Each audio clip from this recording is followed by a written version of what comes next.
ஆதியாகமம் 27ஆம் அதிகாரம். ஈசாக்கு முதிர் வயதானதினால் அவன் கண்கள் இருளடைந்து பார்வையற்று போனபோது அவன் தன் மூத்த குமாரனாகிய ஏசாவை அழைத்து, என் மகனே என்றான். அவன், இதோ இருக்கிறேன் என்றான். அப்பொழுது அவன், நான் முதிர் வயதானேன், என் மரணம் இன்ன நாளில் என்று அறியேன். ஆகையால் நீ உன் ஆயுதங்களாகிய உன் அம்பரா துணியையும் உன் வில்லையும் எடுத்துக்கொண்டு வனத்துக்கு போய் எனக்காக வேட்டையாடி அதை எனக்கு பிரியமாயிருக்கிற ருசியுள்ள பதார்த்தங்களாக சமைத்து நான் புசிக்கவும், நான் மரணமடையும் முன்னே என் ஆத்துமா உன்னை ஆசீர்வதிக்கவும் என்னிடத்தில் கொண்டு வா என்றான். ஈசாக்கு தன் குமாரனாகிய ஏசாவோட பேசுகையில் ரெபேக்காள் கேட்டுக்கொண்டிருந்தாள். ஏசா வேட்டையாடி கொண்டு வரும்படி வனத்துக்கு போனான். அப்பொழுது ரெபேக்காள் தன் குமாரனாகிய யாக்கோபை நோக்கி, உன் தகப்பன் உன் சகோதரனாகிய ஏசாவை அழைத்து, நான் புசித்து எனக்கு மரணம் வரும் முன்னே கர்த்தரை முன்னிட்டு உன்னை ஆசீர்வதிக்கும்படி நீ எனக்காக வேட்டையாடி அதை எனக்கு ருசியுள்ள பதார்த்தங்களாக சமைத்து கொண்டு வா என்று சொல்ல கேட்டேன். ஆகையால் என் மகனே, என் சொல்லை கேட்டு நான் உனக்கு கற்பிக்கிறபடி செய். நீ ஆட்டு மந்தைக்கு போய் 2 நல்ல வெள்ளாட்டு குட்டிகளை கொண்டு வா. நான் அவைகளை உன் தகப்பனுக்கு பிரியமானபடி ருசியுள்ள பதார்த்தங்களாக சமைப்பேன். உன் தகப்பன் தாம் மரணம் அடையும் முன்னே உன்னை ஆசீர்வதிக்கும்படி அவர் புசிப்பதற்கு நீ அதை அவரிடத்தில் கொண்டு போக வேண்டும் என்றாள். அதற்கு யாக்கோபு தன் தாயாகிய ரெபேக்காளை நோக்கி, என் சகோதரனாகிய ஏசா ரோமம் மிகுத்தவன், நான் ரோமம் இல்லாதவன். ஒருவேளை என் தகப்பன் என்னை தடவி பார்ப்பார், அப்பொழுது நான் அவருக்கு எத்தனாய் காணப்பட்டு என் மேல் ஆசீர்வாதத்தை அல்ல சாபத்தை வரப்பண்ணி கொள்வேனே என்றான். அதற்கு அவன் தாய், என் மகனே, உன்மேல் வரும் சாபம் என் மேல் வரட்டும். என் சொல்லை மாத்திரம் கேட்டு நீ போய் அவைகளை என்னிடத்தில் கொண்டு வா என்றாள். அவன் போய் அவைகளை பிடித்து தன் தாயினிடத்தில் கொண்டு வந்தான். அவனுடைய தாய் அவன் தகப்பனுக்கு பிரியமானபடி ருசியுள்ள பதார்த்தங்களை சமைத்தாள். பின்பு ரெபேக்காள் வீட்டிலே தன்னிடத்தில் இருந்த தன் மூத்த மகனாகிய ஏசாவின் நல்ல வஸ்திரங்களை எடுத்து தன் இளைய மகனாகிய யாக்கோபுக்கு உடுத்தி வெள்ளாட்டு குட்டிகளின் தோலை அவன் கைகளிலேயும் ரோமமில்லாத அவன் கழுத்திலேயும் போட்டு தான் சமைத்த ருசியுள்ள பதார்த்தங்களையும் அப்பங்களையும் தன் குமாரனாகிய யாக்கோபின் கையிலே கொடுத்தாள். அவன் தன் தகப்பனிடத்தில் வந்து, என் தகப்பனே என்றான். அதற்கு அவன், இதோ இருக்கிறேன், நீ யார் என் மகனே என்றான். அப்பொழுது யாக்கோபு தன் தகப்பனை நோக்கி, நான் உமது மூத்த மகனாகிய ஏசா, நீர் எனக்கு சொன்னபடியே செய்தேன். உம்முடைய ஆத்துமா என்னை ஆசீர்வதிக்கும்படி நீர் எழுந்து உட்கார்ந்து நான் வேட்டையாடி கொண்டு வந்ததை புசியும் என்றான்.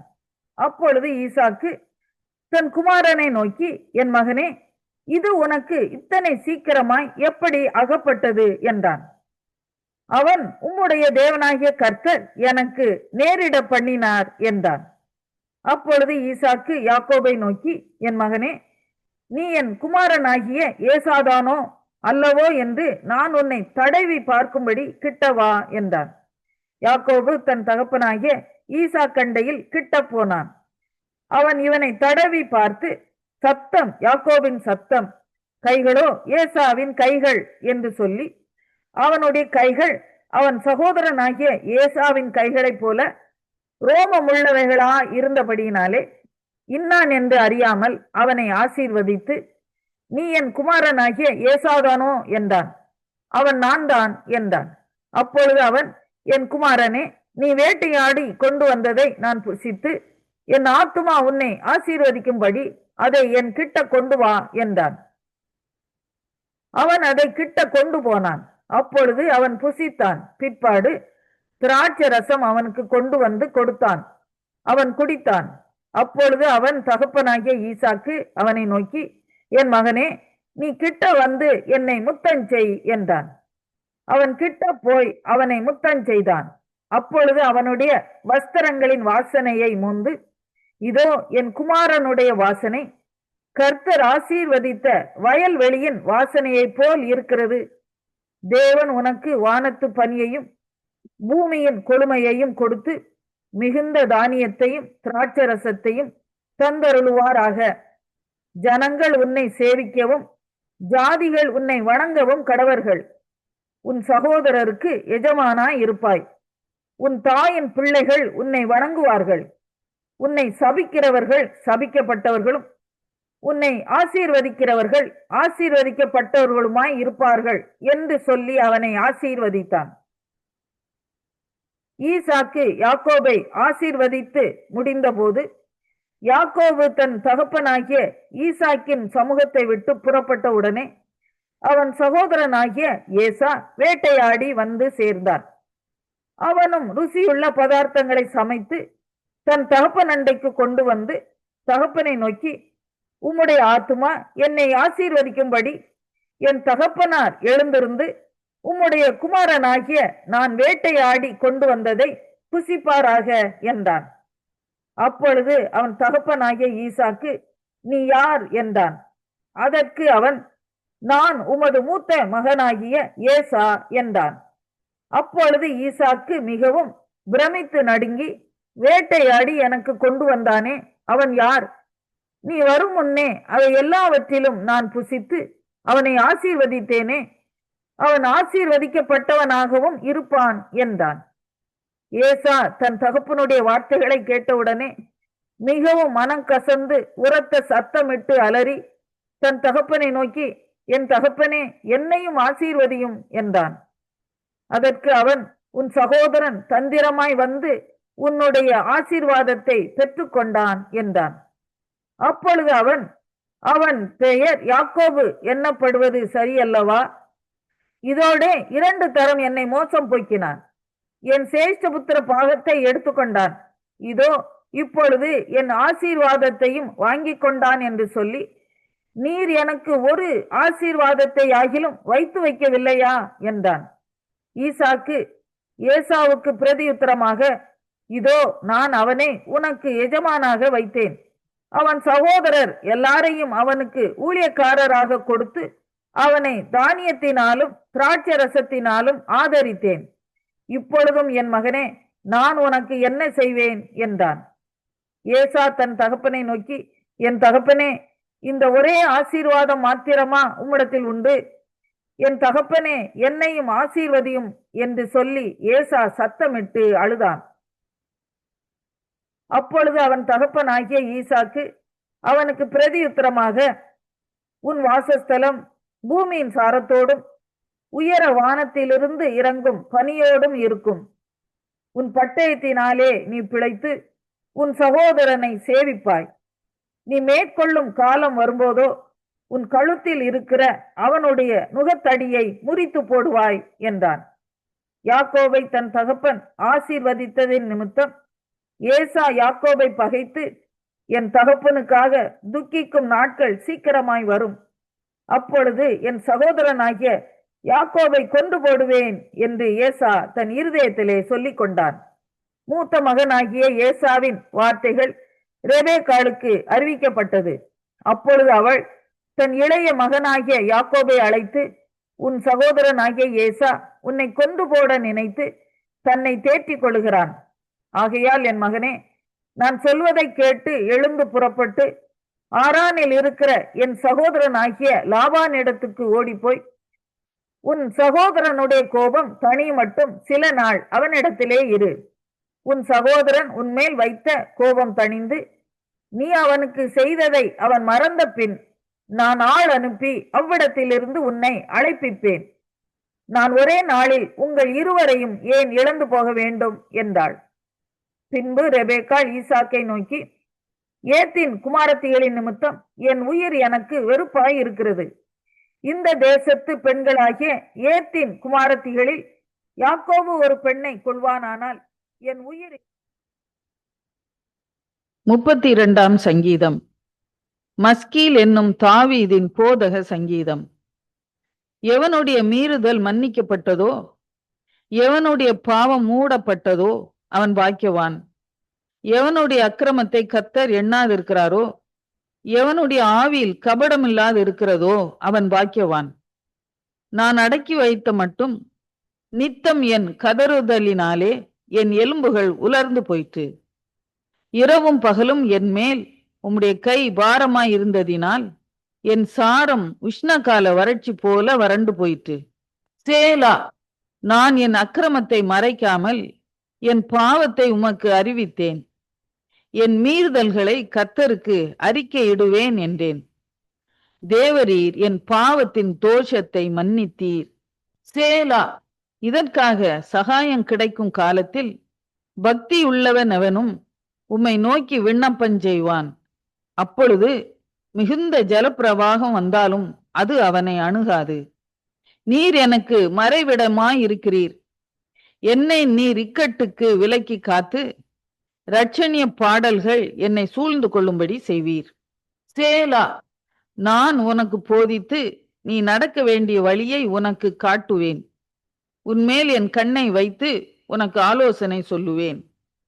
வாரினாலும் கடிவாளத்தினாலும் வாய் கட்டப்பட்டால் ஒழிய உன் கிட்டச் சேராத புத்தி இல்லாத குதிரையைப் போலவும் கோவேறு கழுதையைப் போலவும் இருக்க வேண்டாம்.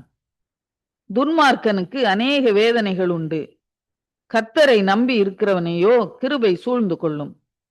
நீதிமான்களே, கர்த்தருக்குள் மகிழ்ந்து களி கூறுங்கள். செம்மையான இருதயம் உள்ளவர்களே, நீங்கள் எல்லாரும் ஆனந்த முழக்கமிடுங்கள்.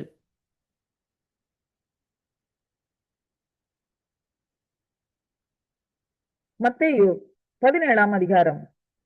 6 நாளைக்கு பின்பு இயேசு பேதுருவையும் யாக்கோபையும் அவனுடைய சகோதரனாகிய யோவானையும் கூட்டிக் கொண்டு தனித்திருக்கும்படி உயர்ந்த மலையின் மேல் போய் அவர்களுக்கு முன்பாக மறுரூபமானார். அவர் முகம் சூரியனைப் போல பிரகாசித்தது. அவர் வஸ்திரம் வெளிச்சத்தைப் போல வெண்மையாயிற்று. அப்பொழுது மோசேயும் எலியாவும் அவரோட பேசுகிறவர்களாக அவர்களுக்கு காணப்பட்டார்கள்.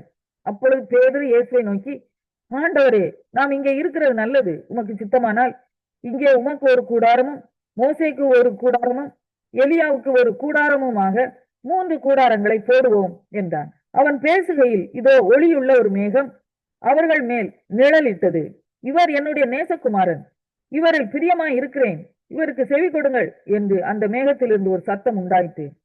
சீஷர்கள் அதை கேட்டு முகங்குப்புற விழுந்து மிகவும் பயந்தார்கள். அப்பொழுது இயேசு வந்து அவர்களை தொட்டு, எழுந்திருங்கள், பயப்படாதேயுங்கள் என்றார். அவர்கள் தங்கள் கண்களை ஏறெடுத்து பார்க்கையில் இயேசுவை தவிர வேறொருவரையும் காணவில்லை. அவர்கள் மலையில் இருந்து இறங்குகிற போது இயேசு அவர்களை நோக்கி, மனுஷகுமாரன் மரித்தோரில் இருந்து எழுந்திருக்கும் வரைக்கும் இந்த தரிசனத்தை ஒருவருக்கும் சொல்ல வேண்டாம் என்று கட்டளையிட்டார். அப்பொழுது அவருடைய சீஷர்கள் அவரை நோக்கி, அப்படியானால் எலியா முந்தி வர வேண்டும் என்று வேத பாரகர் சொல்லுகிறார்களே, அது எப்படி என்று கேட்டார்கள். இயேசு அவர்களுக்கு பிரதியுத்தரமாக, எலியா முந்தி வந்து எல்லாவற்றையும் சீர்படுத்துவது மெய்தான். ஆனாலும் எலியா வந்தாயிற்று என்று உங்களுக்கு சொல்லுகிறேன்.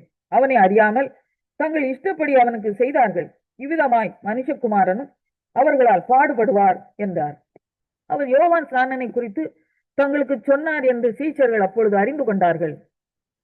அவர்கள் ஜனங்களிடத்தில் வந்தபோது ஒரு மனுஷன் அவரிடத்தில் வந்து அவர் முன்பாக முழங்கால் படியிட்டு, ஆண்டவரே, என் மகனுக்கு இறங்கும், அவன் சந்திரரோகியாய் கொடிய வேதனைப்படுகிறான், அடிக்கடி தீயிலும் அடிக்கடி ஜலத்திலும் விழுகிறான்.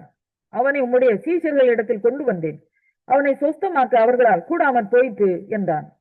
இயேசு பிரதியுத்தரமாக, விசுவாசமில்லாத மாறுபாடு உள்ள சந்ததியே, எதுவரைக்கும் நான் உங்களோடு இருப்பேன்?